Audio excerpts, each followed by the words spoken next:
बिस्मिल्लाहिर्रहमानिर्रहीम। अस्सलाम वालेकुम व्यूअर्स, कैसे हैं? Welcome back. रियाज कम्बो आपकी खिदमत में हाज़िर है।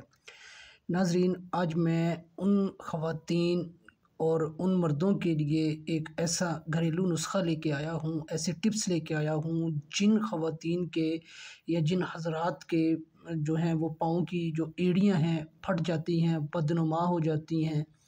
तो इस वजह से वो बहुत परेशान रहते हैं, क्योंकि अक्सर ऐसा होता है कि पाँव की एड़ियाँ फटने की जो ज़्यादातर वजूहात है वो यही होती है कि अक्सर ख़वातीन घरों में, क्योंकि वो बंद जूते तो पहन नहीं सकती, तो वो जो है वो खुली जो चप्पलें होती हैं, हवाई चप्पलें होती हैं, ये पहनती हैं। जिस वजह से या फिर ऐसी ख़वातीन जो बाहर देहात वग़ैरह में काम करती हैं, तो उनकी भी जो है एड़ियाँ बहुत ज़्यादा फट जाती हैं। बाज़ औक़ात तो इस कदर वो फट जाती हैं, कुछ लोगों की तो सर्दियों में फटती हैं और कुछ लोगों की जो है वो गर्मियों में भी फट जाती हैं। यानी कि अक्सर उनकी ऐसी वो पाँव की जो एड़ियाँ हैं वो ऐसी होती हैं कि वो फटी रहती हैं। पाँव बहुत बदनुमा और जो है ना वो ब्लैक हो जाते हैं। इस कदर फट जाती हैं कि उनमें से खून आना शुरू हो जाता है और बहुत ज़्यादा उनमें जो है वो दर्द होता है।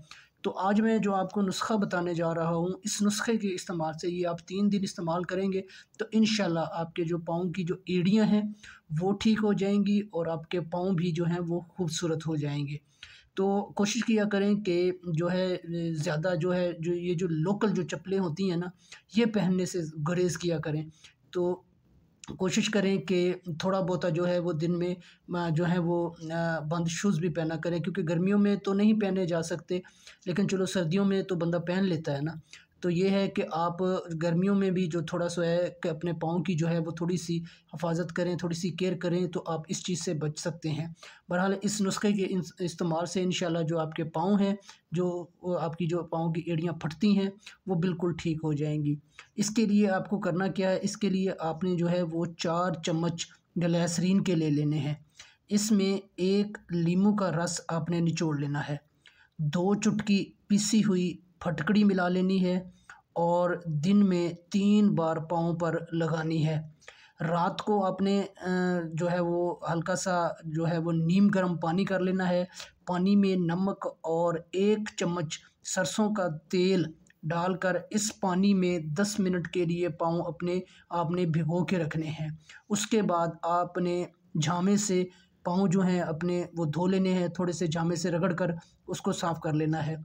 फटी एड़ियों में अब आप इसके बाद आपने देसी साबुन रगड़ कर मोज़े पहनकर सो जाएँ, सुबह पाँव धो लें, एड़ियाँ ठीक हो जाएँगी बिल्कुल। आप 3 दिन ये नुस्ख़ा इस्तेमाल करें, जितनी भी डेंजरस आपकी एड़ियाँ हैं पाँव की, फटी हुई हैं, पाँव बिल्कुल बदनुमा हैं, काले स्याह हो गए हैं, तो आप इसके इस्तेमाल से आपकी जो पाँव की एड़ियाँ हैं वो भी ठीक हो जाएँगी और पाँव भी खूबसूरत हो जाएँगे। तो दूसरा इसके साथ एक और मैं आपको बता देता हूँ आसान सा, मोम ले लेनी है आपने। एक मोम होती है, ये जो मोमबत्ती होती है ना, इसकी मोम भी आप ले सकते हैं, और साबुन, मोम और साबुन दोनों को मिलाकर आपने गर्म कर लेना है, तो ये एक ही बन जाएगी। तो फटी हुई एड़ियों पर आप लगाएँ, ये टोटका आज़मूदा है, इससे भी जो पाँव की एड़ियाँ हैं वो ठीक हो जाती हैं। तो ये छोटा-सा नुस्ख़ा है, लेकिन ये बहुत ही आज़मूदा है। इसके 3 दिन के इस्तेमाल से पाँव की जो एड़ियाँ हैं, फटी हुई एड़ियाँ जो आप जिस वजह से आपको तकलीफ़ होती है, फटी हुई एड़ियों की वजह से, इसके इस्तेमाल से इंशाल्लाह आपकी पाँव की एड़ियाँ बिल्कुल ठीक हो जाएँगी। उम्मीद करता हूँ कि ये टिप्स आपको ज़रूर पसंद आई होगी। अगर पसंद आई है तो वीडियो को लाइक करें और चैनल को भी सब्सक्राइब करें और साथ लगे बेल आइकन को भी लाज़मी प्रेस करें, ताकि हमारी हर आने वाली वीडियो का नोटिफ़िकेशन सबसे पहले आपको मिल सके। तो अपनी दुआओं में याद रखिएगा। इसी के साथ मुझे दीजिए इजाज़त। फिर मिलते हैं किसी और नुस्खे के साथ, तब तक के लिए